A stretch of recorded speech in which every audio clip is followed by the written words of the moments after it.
Emilio Álvarez y Casa, hasta por 5 minutos.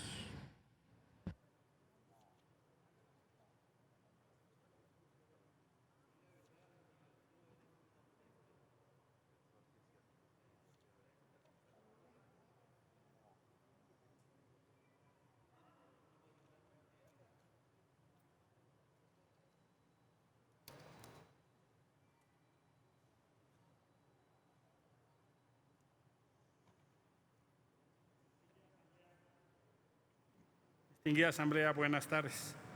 Estimado presidente, le pido me ayude a facilitar que el texto íntegro de mi intervención sea incorporado al diario de los debates, por favor, si es tan amable. Le pido ahí que le suban el volumen al equipo técnico de la tribuna del senador Emilio Álvarez y Casa.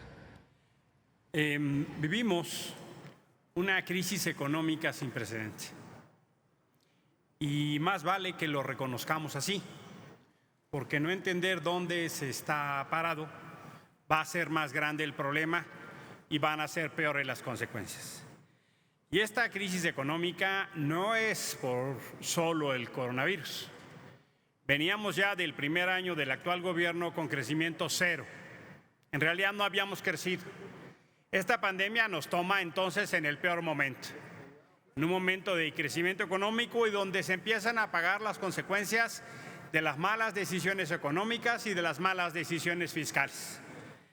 Y también hay que decirlo así, un gobierno que se dice de izquierda, del más patético corte neoliberal, al que se enfrenta, por supuesto, el grande riesgo de la seguridad económica y social de las y los mexicanos en México y fuera de México. Las medidas que ha tomado este gobierno en materia de despidos, de reducción del gasto público, de contracción del aparato del Estado, serían medidas que Margaret Thatcher aplaudiría de pie. En realidad, una parte importante del modelo económico es en esencial un modelo de disminución de la capacidad del Estado en detrimento incluso de su propia capacidad de ejercicio. Y hay que subrayar que esta condición económica de crisis tendrá que ser enfrentada con medidas importantes. Es inverosímil que un gobierno que se presente como de izquierda no haya implementado ya un ingreso vital de emergencia. Necesitamos reaccionar de inmediato.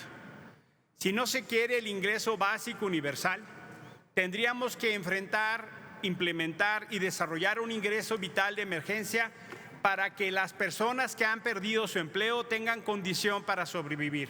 Infelizmente, desde marzo que este tema se puso en esta tribuna, no se ha querido atender y así millones de personas han sido afectadas por la incapacidad de toma de decisiones. Pero también hay que decirlo con mucha claridad. El gobierno tendría que ya estar tomando medidas contracíclicas para enfrentar esta crisis e infelizmente no lo ha hecho. No necesariamente, y eso hay que decirlo, endeudarse o generar problemas económicos es para beneficiar al gran capital. No, tiene que ser para ayudar a las pequeñas y medianas empresas, esas que dan el 80% del trabajo. Hay todavía un trauma fundado por los actos de corrupción y robo del pasado indefendibles, pero sí necesitamos la capacidad del Estado para ayudar a las pequeñas y medianas empresas. Mientras más empresas cierren, más difícil será la recuperación económica. Ahí hay un error de la política económica de este gobierno. También tendría que ser momento para una política redistributiva de fondo. Utilicen los votos y la capacidad que tiene el gobierno para la redistribución hacendaria y financiera. No se está haciendo. Si se quiere hablar de realmente de redistribución financiera, tiene que hacerse una nueva política fiscal que no se está haciendo. Perdemos con Pemex miles de millones de pesos por hora. Tenemos que buscar un modelo distinto. Sí recuperemos a nuestra industria nacional, pero en un modelo que no signifique la pérdida de millones de pesos por minutos. Así no hay presupuesto público que alcance. Tenemos que buscar un modelo como el noruego, que tiene una condición de política de Estado y visión, pero busca socios en beneficio del pueblo. Y sí también creemos que es indispensable crecer la inversión pública. Y miren, por obvio de tiempo, ya no me dará tiempo, dos últimas ideas. El abuso del presupuesto del gobierno federal lleva ya a la necesidad de un nuevo pacto fiscal. 10 gobernadores han levantado ya el tema, necesitamos un nuevo pacto fiscal. Y termino, el presupuesto que se presentó el día de ayer, fíjense qué ironía, menos dinero para las víctimas y por tercer ejercicio consecutivo, más dinero para las Fuerzas Armadas. Hasta en el presupuesto López Obrador consiente a los militares. Perdemos en trabajo, perdemos en presidencia, perdemos en el servicio exterior. Ayer el que tanto felicitamos, bueno, prepárese el servicio exterior porque tendrá nuevos recortes. Pero sobre todo lo que es inadmisible es que haya nuevo recorte para el trabajo de defensa a las víctimas. Termino.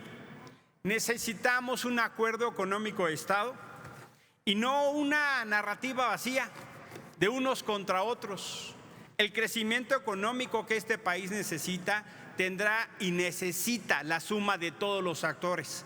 No alcanza con el presupuesto público como motor de la economía. Necesitamos a todos los agentes económicos Concluye, senador Emilio. Termino, presidente. Invito al presidente de la República a un pacto económico de Estado con todos los agentes productivos, porque si no, habrá un retraso en el crecimiento que será en afectación de toda la población. Muchísimas gracias por su atención.